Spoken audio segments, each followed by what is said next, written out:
And welcome to the special audience edition of Hannity. And tonight, for the entire hour, I'll be joined by somebody who had the internet buzzing following his remarks at last week's National Prayer Breakfast in Washington, D.C.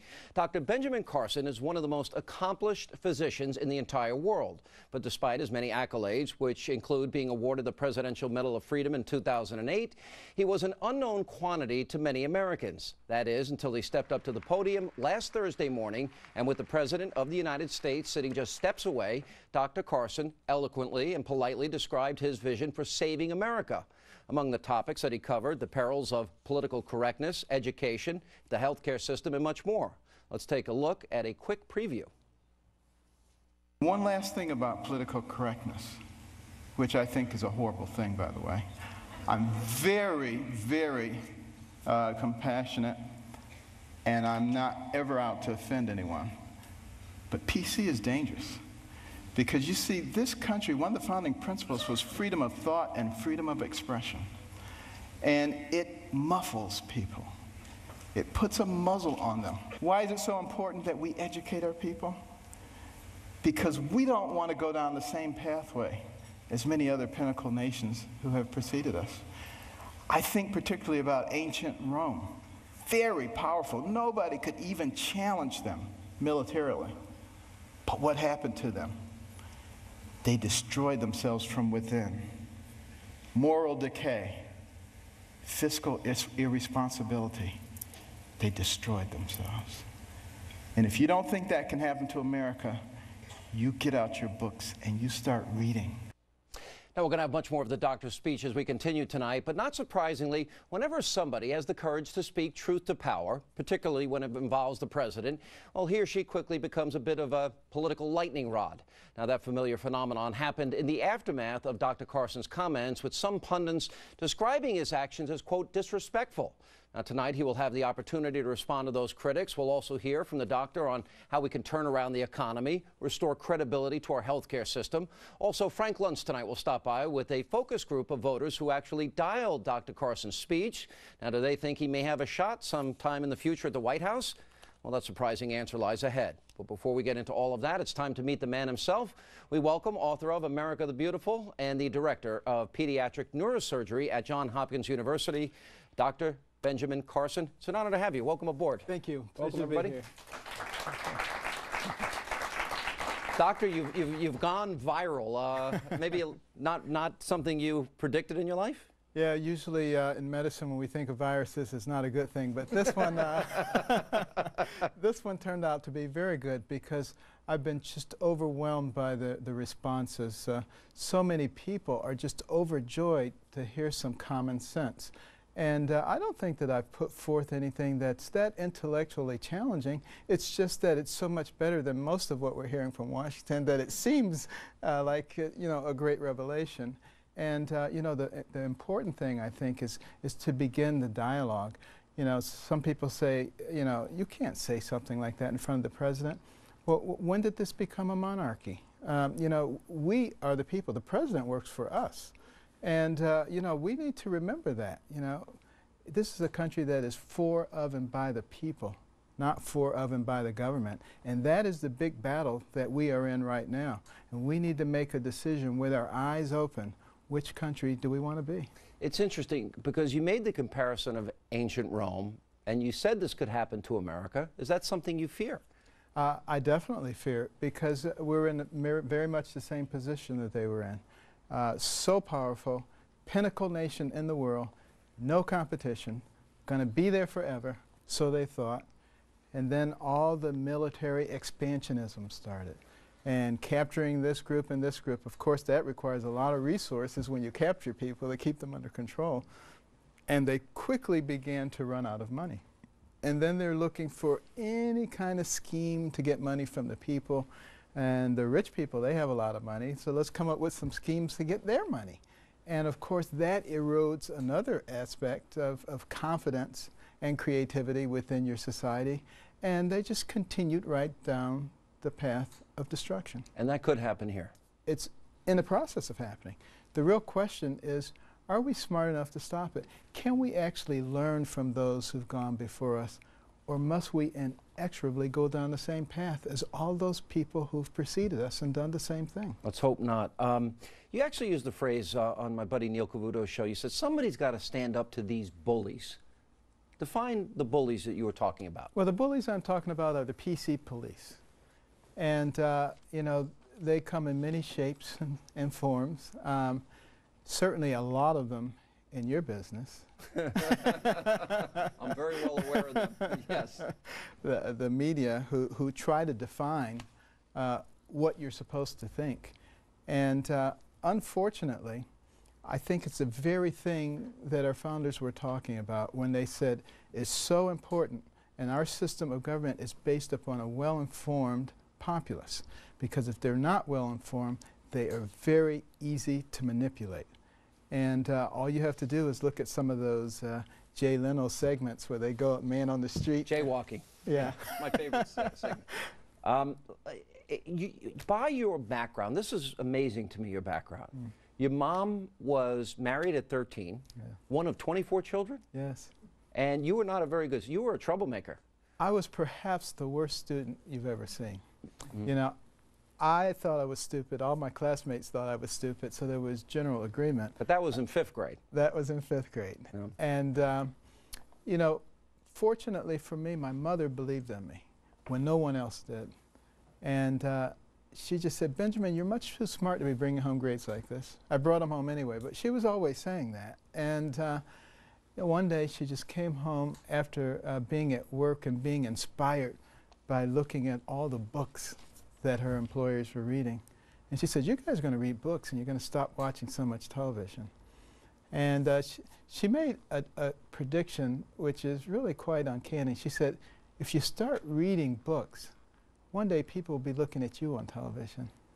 Hi, everybody. Very well said. But it was even deeper than that. She had a 3rd grade education herself. Yes. And you made a comment in that speech that she would look over your reports. You had to write a book report. Right.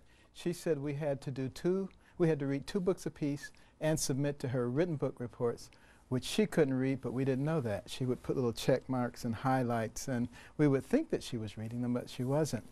But I hated it so much because everybody else was outside playing and having a good time. My brother and I were stuck in the house reading these books. But after a while, I actually began to enjoy reading the books, because even though we were desperately poor, between the covers of those books, I could go anywhere, I could be anybody, I could do anything. I began to read about amazing people. I read about Booker T. Washington, his autobiography called Up From Slavery. He was a slave, and it was illegal for slaves to read. And that right there is a topic in and of itself that a lot of young people should be thinking about. Why was it illegal for slaves to read? Because the slave owners knew that if they could read, they could liberate themselves. And the same thing goes today. Those young people who are not availing themselves of the educational opportunities are intentionally enslaving themselves. The Latin phrase for education, educere, to bring forth from within, it presupposes all of these kids were born with that talent. That's their gift. Absolutely. You had a particular talent, too, in school, where you could push people's buttons. I read a commencement address you gave in 2007. That was a particularly good talent of yours. It was. You know, I would study my classmates to figure out what made them really, really angry, because, you know, they were always calling me dummy, so this is the way I would get back at them. And I would figure out what made them angry, and I would just irritate them until they were about to explode. But I would never push the last button until we were in the classroom and the teacher was nearby. And, all right, stay right there. Dr. Carson, we have a lot more to get to tonight. Still ahead, an open forum between Dr. Carson and our studio audience of journalists, political strategists, medical experts, and much more. Plus, there is already talk about recruiting the doctor for potentially a 2016 run. We're going to check in with Frank Luntz and his focus group, who actually dialed the speech that had everybody talking. And let's just say he may have found some campaign volunteers for Team Carson. Saving America continues straight ahead. What about our taxation system? So complex, there is no one who can possibly comply with every jot and tittle of our tax What we need to do is come up with something that's simple. And when I pick up my Bible, you know what I see? I see the fairest individual in the universe, God, and he's given us a system. It's called tithe. Now, we don't necessarily have to do it 10%, but it's principle. He didn't say, if your crops fail, don't give me any tithes. He didn't say, if you have a bumper crop, give me triple tithes. So there must be something inherently fair about proportionality. All right, finally, after months, if not years, of hearing President Obama lecture the so-called rich about paying their fair shares, well, somebody finally had the courage to stand up and issue a rebuttal to the president and his divisive class warfare rhetoric. Now, it came when Dr. Ben Carson issued a forceful challenge to the president's liberal approach to last week's National Prayer Breakfast. But unlike so many politicians in Washington, the doctor's comments were much more than meaningless bluster.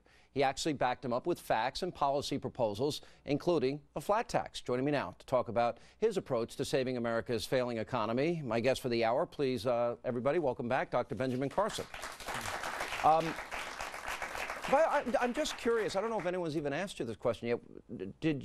What was the president's reaction personally to your speech? Did you talk to him? I talked to him afterwards, and he came over. He was very gracious, said, you know, thank you for your speech. He didn't say he enjoyed it, but he did say, and he said he admired me. I suspect you might have known that going in. Let me play, you said something in talking about the economy that really hit home with me. Okay. And that's about the deficit. $16.5 trillion we have. That is a number that is so mind-boggling, and that's why I said if you counted one number per second, it would take you 507,000 years, more than 500,000 years. It's a number that's just staggering, and it's continuing to grow. And you know, we sit around and we talk about, well, maybe we can keep it from growing further. We need to reduce it, and the way to reduce it, obviously, is to get the economy growing again. You know, it doesn't really do any good to keep taking from this tree or that tree and squeezing it down. You know, I like parables, so in the book America the Beautiful, I give a parable of two brothers, identical brothers, and they're put on deserted islands with their families. And one had the philosophy, they only ate trees and products of trees. One had the philosophy, I'm going to eat what I need, and I'm going to let the others grow. Pretty soon, he had an entire forest. He had enough food forever. The other one, as soon as a sapling came up, he was on it and eating it. And he and his family eventually starved to death. It's basically the same kind of thing if you keep taking and taking, rather than creating a situation where you can grow. And you look at the fact that we have the highest corporate taxes in the world, and then we wonder why companies are going offshore. Well, we need to go back to basic business school and understand that companies are there to earn money, not to be social welfare organisms. Mm-hmm. And let me play for you a history. This is President Obama has said many, many times that he's going to fix the debt and the deficit, and he spoke earlier this week at the State of the Union. Let's go down memory lane here. Now, what I've done throughout this campaign is to propose a net spending cut. And I want to go through the federal budget line by line, page by page. Programs that don't work, we should cut. Today, I'm pledging to cut the deficit we inherited by half by the end of my first term in office. I will use the money we're no longer spending on war to pay down our debt. My plan would cut our deficit by $4 trillion. But what my opponent didn't tell you was that federal spending, since I took office, has risen at the slowest pace of any president in almost 60 years. $6 trillion in new debt since he became president. I'm not asking you a political question. Right. To me, this is more of a moral issue. It is. You can't steal from your kids and grandkids. And the people years before World War II, it's really when it started deteriorating, always felt that we needed to pay our debts down. And again, you'll see lots of quotes in the book about what our founding fathers and some of our predecessors thought about sending debt to the next generation, that in fact it was immoral. We've just completely forgotten about that now. Yeah, I think that is a defining issue of our time. It is. And, you know, the other thing is we need to create a situation that has everybody involved. Everybody has to have skin in the game in order to make this work. We talk about an egalitarian society. Well, if everybody is paying according to their ability, which is what the tithing system was, it's proportional. If you make $1 gazillion, you pay a lot of tax. If you make very little, you pay very little tax. But your skin is in the game. Now, the reason that our government, as it stands now, doesn't like that is because if everybody has skin in the game, it makes it a whole lot harder for you to raise taxes. And now you got to be accountable to everybody. And you can't just make 1% or 2% or 5% mad. We're going to take a break. We'll come back, and when we come back, Dr. Carson will share with us his prescription for curing America's failing healthcare system. And then Ben Carson for president? Well, that was the headline of a recent Wall Street Journal editorial. So are politics in the doctor's future? We'll ask him. And Frank Luntz and his focus group dial the doctor's prayer breakfast speech as Saving America continues. We're glad you're with us. Here's my solution. When the person is born, give them a birth certificate, an electronic medical record, and a health savings account, to which money can be contributed pre-tax from the time you're born to the time you die. When you die, you can pass it on to your family members so that when you're 85 years old and you got 6 diseases, you're not trying to spend up everything. You're happy to pass it on, and there's nobody talking about death panels. And welcome back to the special studio audience edition of Hannity. We're calling it Saving America. Joining me tonight for the hour is Dr. Benjamin Carson. Now, ever since his remarks at the National Prayer Breakfast, he has quickly become one of the leading voices against government-run health care. But again, unlike so many of our elected representatives in Washington, he isn't simply just complaining. He's offering real, reasonable answers to help fix the problem. And we welcome back Dr. Carson. And again, thanks for being here. Absolutely. You gave a speech, a commencement speech in 2007, and you used a great analogy about if you give people their own accounts, and you used food stamps as an analogy. Right. And you said people don't buy a porterhouse on day one. Right, exactly, because you know, there are some government programs that do work, and food stamps do save people's lives. I think probably it's been abused a little bit and gone beyond that point now, but it serves as a good model because when people get their monthly allocation, they don't go out and buy porterhouse steak the first 5 days and starve the rest of the month. They learn how to allocate. And if you make people responsible financially for their own health with their own health savings account, believe me, they're not going to run off to the emergency room where things cost 5 times as much. They're going to go to a clinic. They got the same treatment in the clinic, but the difference is in the clinic, if they have some chronic disease, hypertension, diabetes, what have you, now you're going to get that under control too, so you're not back there in 3 weeks with another problem. So it begins to make a great deal of difference. Also, with the health savings account, you are going to develop a relationship with that healthcare provider. It's not this big nebulous third party. It's you and the provider. And you're not going to allow that provider to say you need 5 CT scans when you only need 1, nor is he going to suggest that because he knows that's coming directly out of your HSA. And it's going to bring medicine more into the free market because people are now going to be competing. And this is the way it should be. You know, it's interesting. I have never been able to figure out, government never put our Social Security money in a lockbox like they said they would. Medicare's headed for bankruptcy. We talked about the debt, $16 trillion. Why do you think so many people put their faith, hope, trust in government to be the answer? And what do you think of Obamacare? Well, I think that we've been programmed, unfortunately, to become victims and to think that somebody should be taking care of us. We've gone to a can-do nation to a what can you do for me nation. And we start inculcating that into people at an early age. You go to schools now, and they don't want to give the outstanding academic award because everybody's outstanding. And don't want anybody to feel bad. You know, come on, give me a break. But you know, you start all of that stuff. You can't play dodgeball either, doctor. You know, you can't keep score. Yeah. So it perpetuates itself throughout their lives. And all of a sudden you wind up with a bunch of people who want to occupy everything because, you know, it's theirs anyway. You didn't deserve that. It should be mine. Doesn't that go back to a lesson that you say your mother taught you about you control your destiny? Absolutely. And these health savings accounts? And you even said people that are poor and indigent, right, that there would be a way to help them. Right, because the government is already spending enormous amounts of money on healthcare dollars on indigent people. Taking not all of that money, only a portion of it, but divvying it up into people's HSAs, over which they now have some control, would make a huge difference. Now, will it be necessary to do some fine-tuning, and will it be necessary to create some encouragements for people who are not indigent to put money into their HSAs, to encourage their employers to put money into their HSAs? Yes, but these are all things that we can work out.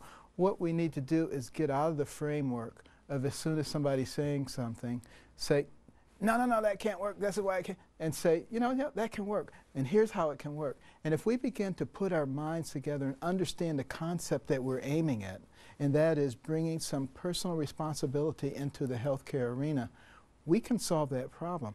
We got to get over the ideology. If we strain everything through an ideological screen, we will never make any progress. Let me ask you, how many people in our audience, if I can get an audience shot, think that if the Republicans articulated what Dr. Carson is saying, you're laughing.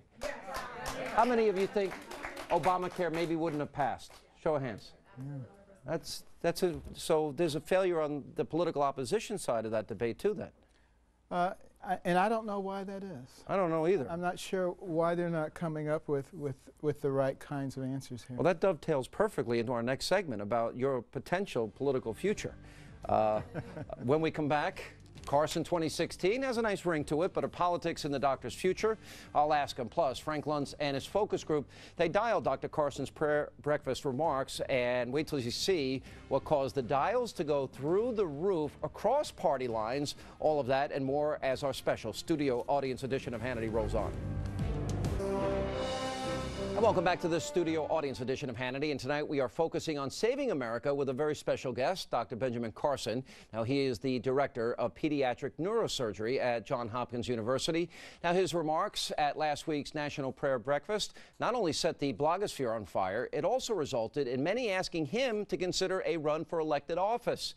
Now, that includes the Wall Street Journal editorial board, which recently published a column that was titled, quote, Ben Carson for President. Now, in just a moment, I'll ask him if he has any plans to pursue a career in politics. But first, pollster Frank Luntz recently convened a focus group of California voters and asked them to watch and dial the doctor's popular speech. Let's take a look at this.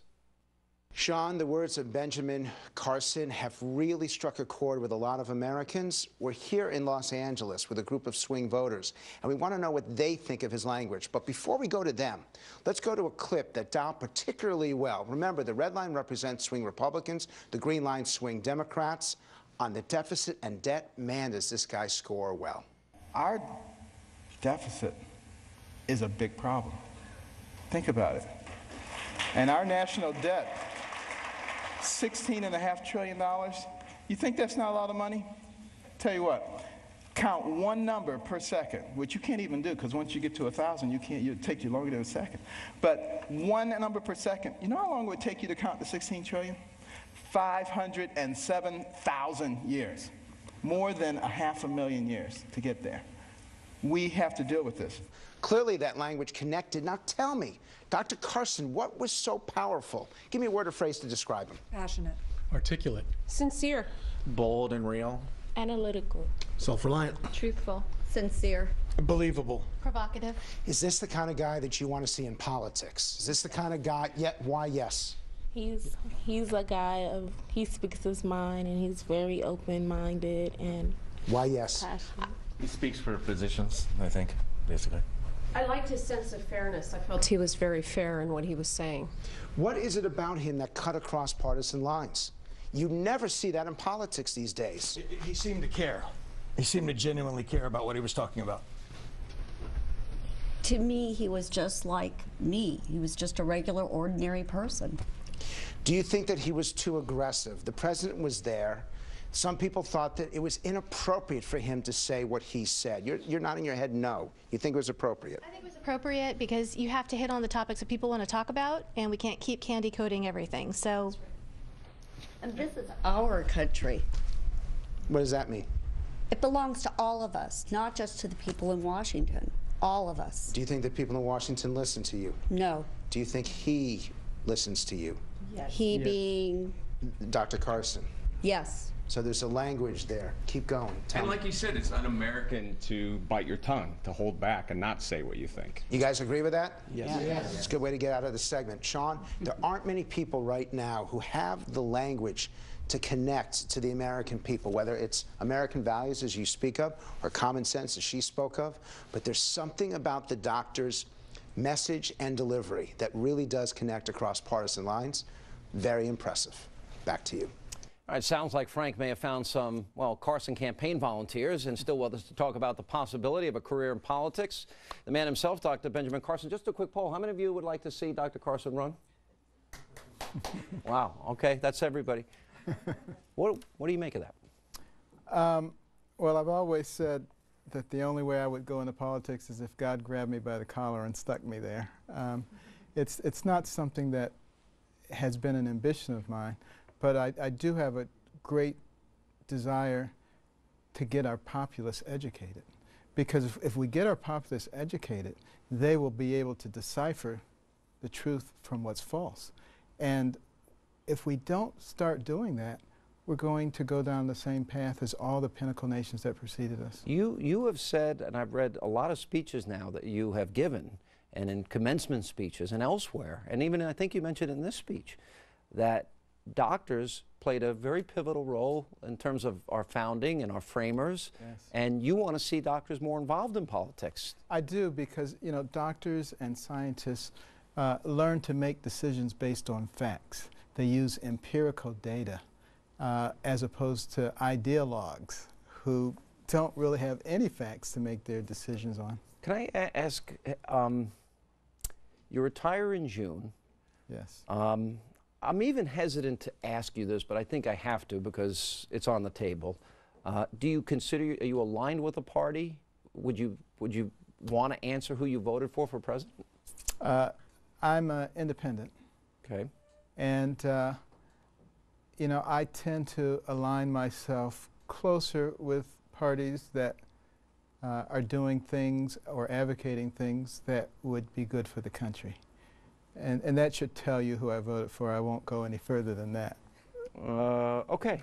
I'll take a, anyone want to take any bets? But all right, when we come back, we're going to have a lot of fun. We're going to open all this up to our studio audience of political strategists, journalists, medical experts, much more, as they, along with Dr. Carson, they offer up their solutions for helping to save America, whether it's the economy, health care, all issues on the table. Our studio audience, they'll join the discussion next. Welcome back to the special studio audience edition of Hannity, and Dr. Benjamin Carson is with us. All right, you ready to take our audience questions? Absolutely. All right, let's start over here. Jason. I wanted you to ask you about kids growing up in circumstances that you grew up in today, in the ghetto in particular. Yes. What's missing? Are there not enough adults with that sort of mindset? Is it a leadership failure? Is it a breakdown of the family? What's the problem? Combination of the things that you mentioned. There's a great family breakdown. For instance, when you look at the African American community, 70% of the babies are born out of wedlock. Now, you're not supposed to talk about that because all family situations are supposed to be equal these days, right? But they're not equal. That father is very much needed, and producing the right kinds of role models for the children and giving them a value system. Because if you don't provide them with a value system at home, they're going to find it somewhere else, and it may not be a good value system. So you combine that with the fact that when they go to school, in many cases, they're surrounded by a bunch of politically correct people who begin to indoctrinate them in something other than the can-do attitude, and we got a problem. Dr. Siegel? You know, Dr. Carson, I'm not surprised that a doctor like you, who's a top pediatric neurosurgeon, who literally has the brains of children in his hands, personal responsibility would be your first and foremost idea. And taking that theme further, I wonder, you started talking about health savings accounts and skin in the game. How do you feel about this idea that if patients knew what they were buying, knew what they were getting, how much a CAT scan cost, how much an MRI cost. Instead, we have a system where all of this feeds together with physicians who are afraid of malpractice, afraid of being sued. So many tests are ordered unnecessarily. Yes. On the patient side, they don't know what they're getting. On the doctor side, they're afraid of not ordering it. What do you have to say about that? Well, first of all, I would say that you look at all the countries in the world, we're the ones who have the big problem with malpractice. So what is it that's here that isn't everywhere else? The Trial Lawyers Association. Okay, special interest groups. Anything in our society almost that comes out of Washington that doesn't make sense is attached to a special interest group. They've become, as I alluded to in the speech, the fourth branch of government. Until we deal with that, we're going to keep doing things that don't make sense. Deneen? Well, Dr. Carson, I want to thank you for your leadership.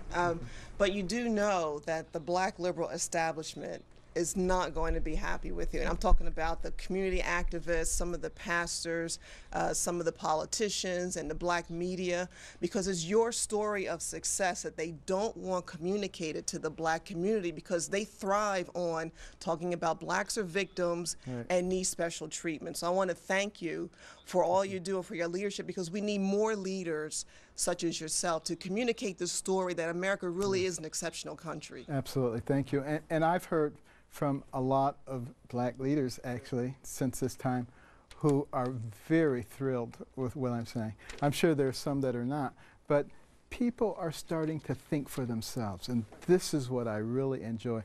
Black people, white people, brown people, yellow people, think for yourself. Don't be a puppet. Celia?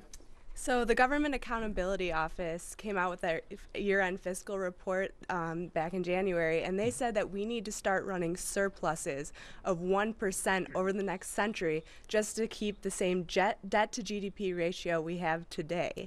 Right. How we can't, the Senate can't even budget or process a budget in the Senate right now. How do we shift the narrative to start talking about surpluses? Well, you know, I think we would get surpluses almost immediately if we changed our policies, if we took away a lot of the burdensome regulations, if we dropped the tax rates, you would see money flooding back into this place if we just gave people the kinds of incentives that they used to have. And you look what happened in this country when we didn't have an oppressive government and when we did encourage entrepreneurship. We just skyrocketed. It's all pent up right now, ready to go. Look at all the money that's on Wall Street. That money would be invested immediately if people felt that there wasn't some nefarious government out there trying to figure out how to get their money. Yeah, and by the way, the money wouldn't be in the Caymans, which you mentioned in your speech. And also if we would drill. Yes. Drilling, natural gas, well, whether Saudi Arabia. I mean, you look at North and South Dakota, Montana, you look at all that shale up there. Oh, it's crazy. I mean, we could just blow Saudi Arabia off the map economically. Yeah, I love not being PC. Jeff Lord. Doctor, I'm taking care of my 93-year-old mom, and so we have a few doctors in our life. And one of them left his practice not long ago for something called, I'm learning, called a concierge practice. Another is very concerned about his practice and its continuance and his role in his own practice. Can you talk a little bit about how this Obamacare is affecting doctors in the medical community? Yes. Well, first of all, recognize that you have to go back and look at this historically. When Medicare, Medicaid first came along, you know, doctors who took care of those patients knew that they weren't going to make any money, but they were okay with it because the insurance companies at that time did have to pay for the ones who did have insurance. And just about every doctor, Dr. Siegel can tell you, had a percentage of their practice that was indigent, and they didn't care. We've always taken care of those patients. But now, because the margins are so narrow, because the insurance companies can do what they want to do, they're not capable of doing that anymore. And, you know, I do think we need some insurance reform also, because when you stop and you think about it, one of the major pillars of our medical system are insurance companies that make money by denying people care. We need to deal with that situation because that's an inherent conflict of interest. And I'm sure if we sit down and put our heads to it, we can figure out a way that they can make an adequate profit and people can still be taken care of. But remember, when we go to the HSA situation, the insurance companies will have a very different role because they will just be doing bridge insurance, and we also will have a way of taking care of catastrophic insurance. All right, we're going to take a break. We'll come back more with our studio audience and Dr. Carson on the special edition of Hannity. And welcome back to the special audience edition of Hannity, and Dr. Ben Carson is with us, and we're taking questions. Our good friend Sandra Smith of the Fox Business Network. Lightning round?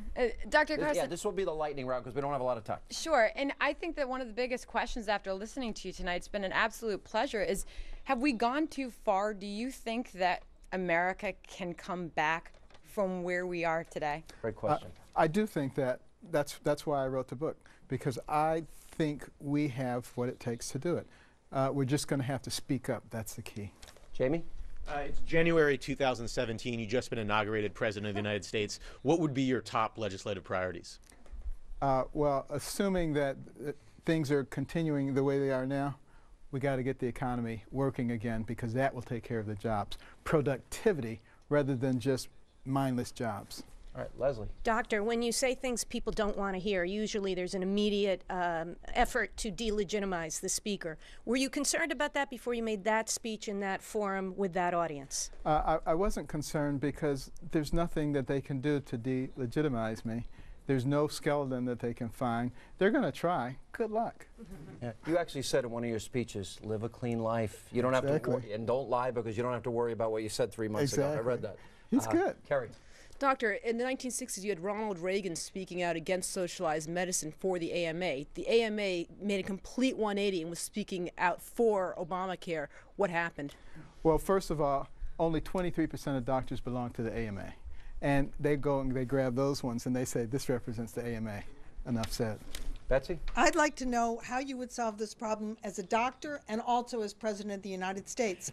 Section 1311 of this law empowers the federal government. Law. The Obama health law empowers the federal government for the first time in history to dictate how doctors treat privately insured patients, even if you bought a plan like an Aetna plan or a Cigna plan and paid for it yourself. How will you protect that doctor-patient relationship? Probably by rewriting that law. Good answer. Doctor, thank you so much for speaking your mind. I certainly hope you keep it up in the future. But who in the current debate reflects your values and views the most effectively of anybody in politics or public life? Well, I certainly enjoyed what Senator Rubio had to say last night. And I'm sure there are many up-and-coming young people, Bobby Jindal, and we'll just have to keep looking and hoping that people are courageous and forward-thinking. Heather? Does a message of personal responsibility sell politically anymore? We've seen President Obama suggesting universal pre-kindergarten care, basically telling parents that it's not their responsibility to prepare their children for school, but rather the government's. I don't think your mother would have bought that message. She understood that it was for you to do that, but we seem to be expanding things that the government can do instead of individuals. Yes. Can a politician stand up and say, sorry, we're not going to give you any more programs? It's for you to take care of your lives? I think it can sell, but we have to start talking about it. You see, the politically correct police have silenced the debate. We have to create the debate again, and a lot of the people who are in the middle will have an aha moment. Stefano. The speech with the part about your mother touched me so deeply as a mother of young boys, and I'm wondering how can we best limit the government in a way that creates a million Mrs. Carsons raising up her sons and herself out of poverty into prosperity? How do we do that? We become smart voters. And you know, a lot of people, they go into the voting booth, they say, oh, there's a name I recognize. Yeah, I'm voting for that one. That's about all they know. If you don't know more than that, you probably should just not vote, or you need to go and teach yourself, because you could be voting against your self-interest. Dr. Siegel, do you think the president heard you? I was hoping that with everything that had happened, that he'd come up to you afterwards and say, I heard you. Do you think he heard you? I'm praying that he did. If he did, you should see some changes in his actions. You would, you're based in Baltimore, and you touched on Medicaid earlier, and as you know, the health outcomes of patients on Medicaid are a lot poorer than they are for private insurance because it underpays doctors and underpays hospitals. But this is the big debate in states around the country, is whether they should expand their Medicaid programs as Obamacare requires them to do. If you were advising the governor of Maryland, what would you tell him to do with the Medicaid expansion? Well, I would say we need to start talking about something that makes sense. You know, it doesn't make a lot of sense to invest a lot of our eggs in something that doesn't work. Jedediah, real quick. Yeah, I'm a former teacher and dean, and I just want to know, how do we get young people to care about the debt and deficit? I think we have to give them examples, like the one that I gave, 507,000 years, so they begin to understand what they're facing. I'm sorry, we missed 3 people. Go ahead, Mary, quick. I was just going to say it's easier to be ignorant and reliant than it is to be responsible and informed. How do you change that? Well, one of the things we're going to have to do, and I don't have a lot of time to get into it, but we have to use technology. There are some wonderful ways that we can use that. Virtual classrooms that can help us enormously. I'm working on that project with something in Baltimore right now. And you have your scholarship fund, and it's on Absolutely. the web at carsonscholars.org. All right. Everybody get involved. All right. Dr. Carson, thank you very much. Thank you very much. Great honor to have you. Absolutely. And that is all the time we have left. As always, thank you for being with us. Let not your heart be troubled. The news continues. We'll see you back here Monday night.